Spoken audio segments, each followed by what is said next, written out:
മംഗളൂരുവിൽ രാഷ്ട്രീയ കൊലപാതകം. തീവ്ര ഹിന്ദു സംഘടനാ നേതാവിനെ വെട്ടിക്കൊന്നു. സുഹാസ് ഷെട്ടിയാണ് കൊല്ലപ്പെട്ടത്.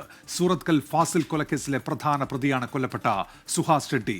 വിവരങ്ങളുമായി അരുൺ പാറക്കൽ ഇപ്പോൾ ചേരുന്നുണ്ട്. അരുൺ, എപ്പോഴാണ് ഈ സംഭവം? എന്തൊക്കെയാണ് വിവരങ്ങൾ?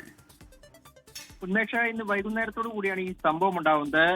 ഈ ആക്രമണത്തിൽ സുഹാസ് ഷെട്ടിക്ക് ഗുരുതരമായി പരിക്കേറ്റ് ആശുപത്രിയിൽ പ്രവേശിപ്പിച്ചിരുന്നു.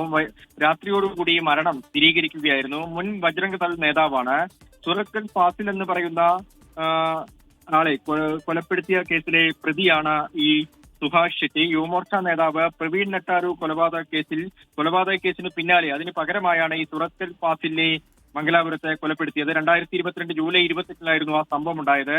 ആ കേസിൽ ഇയാൾ അറസ്റ്റിലായിരുന്നു. അതിനുശേഷം ഇപ്പോൾ ജാമ്യത്തിലിറങ്ങിയ സമയത്താണ് ഈ കൊലപാതകം ഉണ്ടായിരിക്കുന്നത്. ബജ്രംഗളിന്റെ സജീവ പ്രവർത്തകനായിരുന്നു. ഗോസംരക്ഷണ വിഭാഗത്തിന്റെയൊക്കെ നേതാവായിരുന്നു. നിരവധി കൊലക്കേസുകളിൽ പ്രതിയാണ് ഈ സുഹാസ് ഷെട്ടി.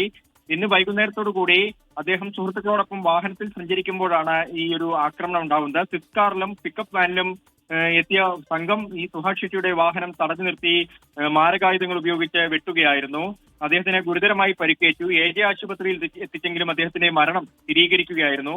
എന്തായാലും പോലീസ് ഈ മംഗലാപുരം ഭാഗത്ത് ശക്തമായ സുരക്ഷ ഏർപ്പെടുത്തിയിട്ടുണ്ട്. ആളുകൾ സംഘടിക്കുന്നുണ്ട്. അവിടെ ഇനിയും ഒരു സംഘർഷാവസ്ഥ ഉണ്ടാവാതിരിക്കാനുള്ള നീക്കം പോലീസ് അതിനുള്ളൊരു ശ്രമം നടത്തുന്നുണ്ട്. ഉന്മേഷ്, അരുൺ പാറക്കലാണ് വിശദാംശങ്ങൾ നൽകിയത്.